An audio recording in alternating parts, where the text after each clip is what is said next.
So I bought this cable which has the same sort of look as the original one that went down into there. So I'm gonna shove this through the gap right here where it's meant to go, and then bring the cable out through here. So I'll go ahead and show you me doing that now. So shoving in the male end of the cable through the gap.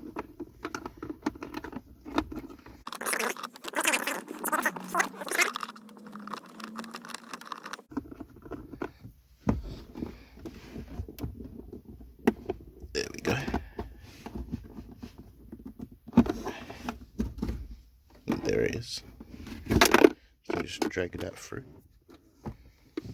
I'm just gonna set this in place there, and I'm not gonna fully push it down in there yet because I just want to test everything, make sure it works, and then when it works, then I'll fully click it down in so it can clip in.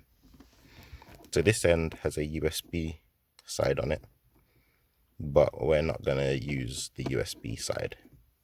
So I'm gonna cut the wire.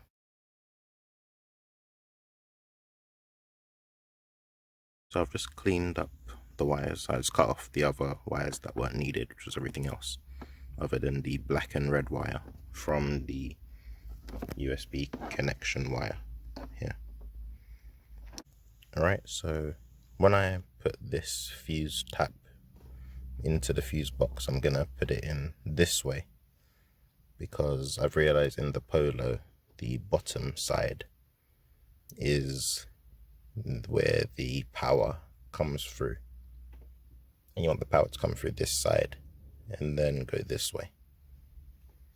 I'm not going to sit here and try explain to you how you know which side the fuse goes and all of that, but because I am not the most knowledgeable on that, so what I'll do is I'll link a video below or 2 videos, and they'll explain better as to what to do with the fuse thing. But if you have a Polo, you can pretty much just follow what I do and it'll work out for you.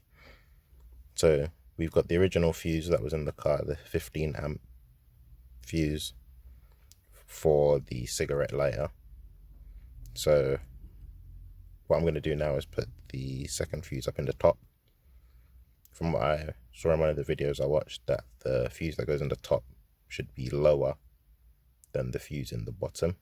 So I'm just going to put a 10 amp fuse in the top, and then I'm going to put this back up in there and connect this positive wire to the board.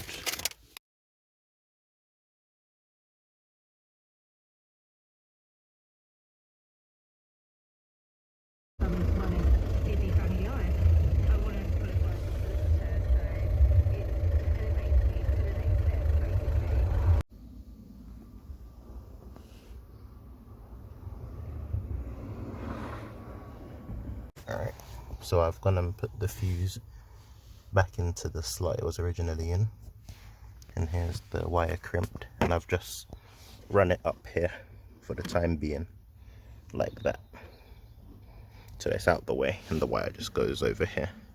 It's not connected to anything at the moment because I haven't run it properly yet, but that's just where it's gonna chill for now. So just put it back in. So now I'm just gonna try run this properly to somewhere that will look good and connect it all up. I'm going to run the black cable to the same place where I ran the red one, which was like down here. So I'm gonna run the black cable now. Now for where I want to put it, I'm gonna run it behind the radio because there's a lot of space back there. So I just took off the panel, which you just put like a pry tool in and pop it out, then that comes off.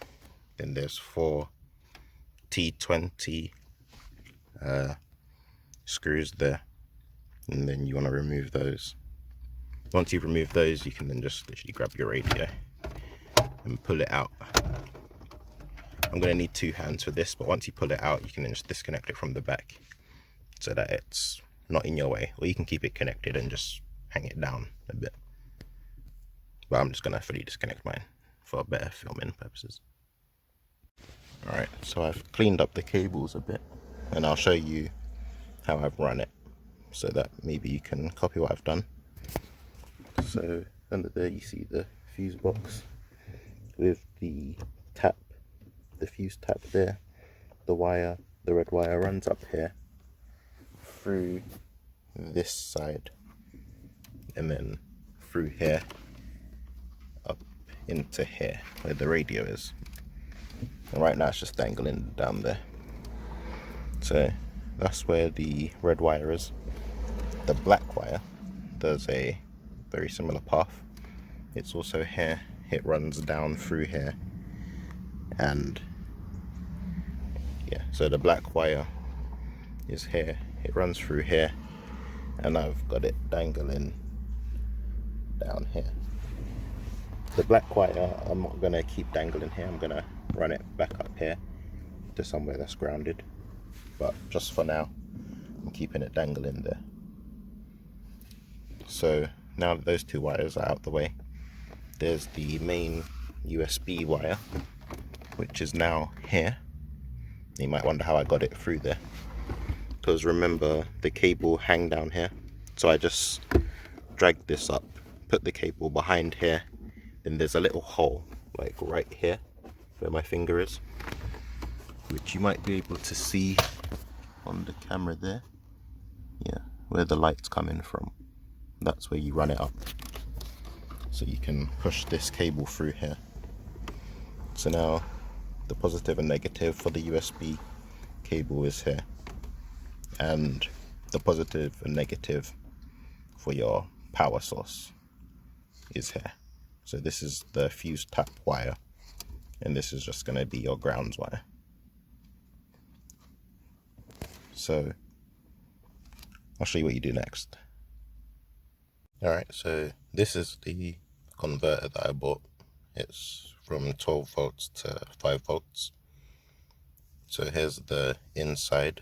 This is where your power is going to come from. So this is the part that's going, so the red and black wire is what's going to connect to the long red and black wire that comes from the fuse box, and the other one, well, the red one currently isn't connected, down below.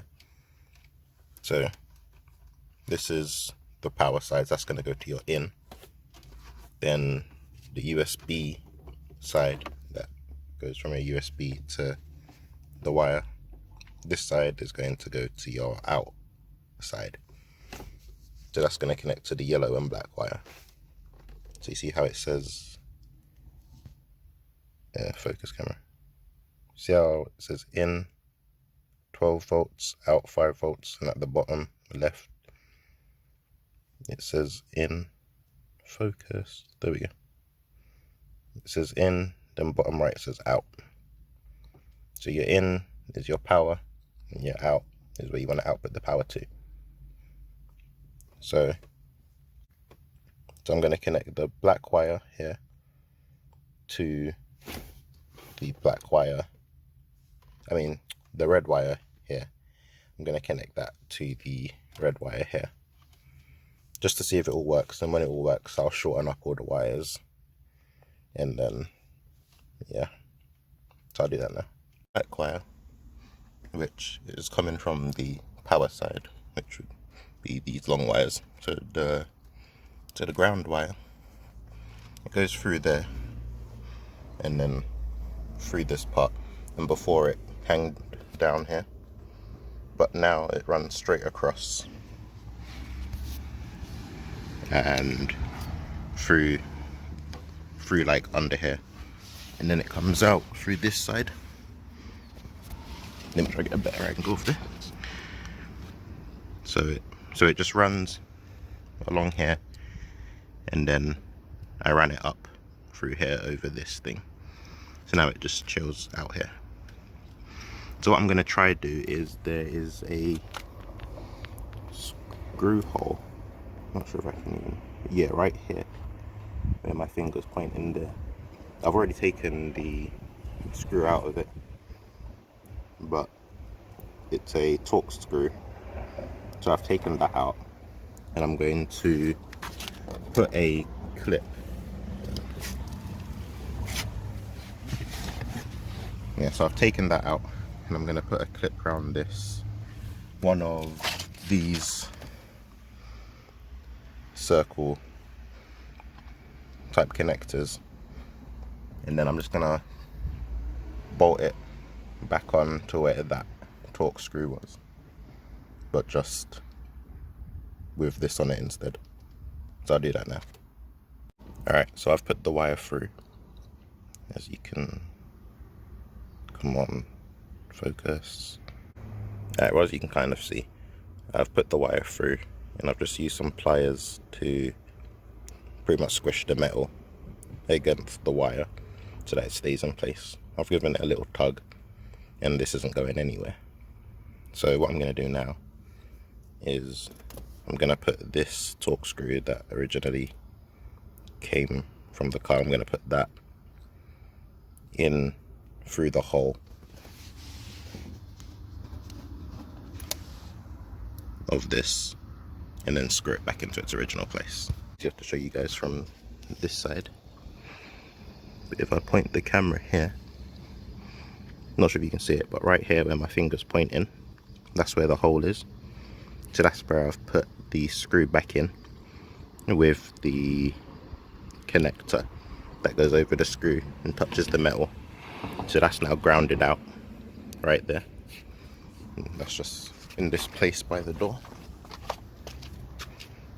Oh, also, just to mention, I didn't show it in the video because I already had mine off from something else I was previously doing.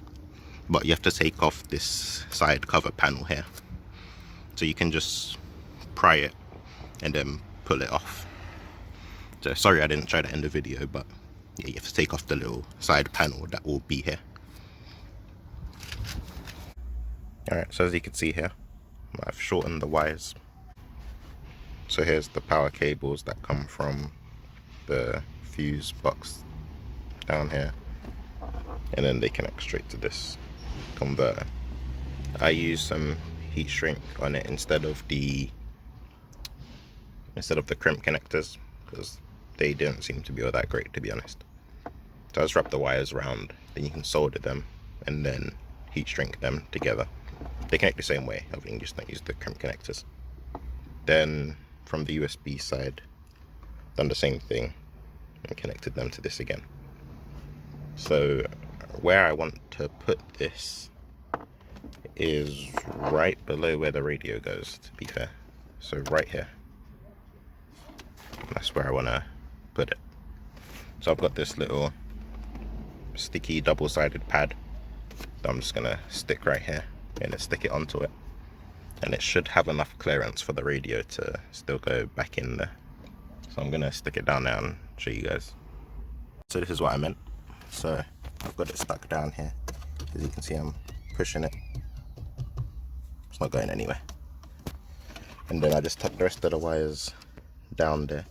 So when I push the radio back in, hopefully it doesn't disturb any of those.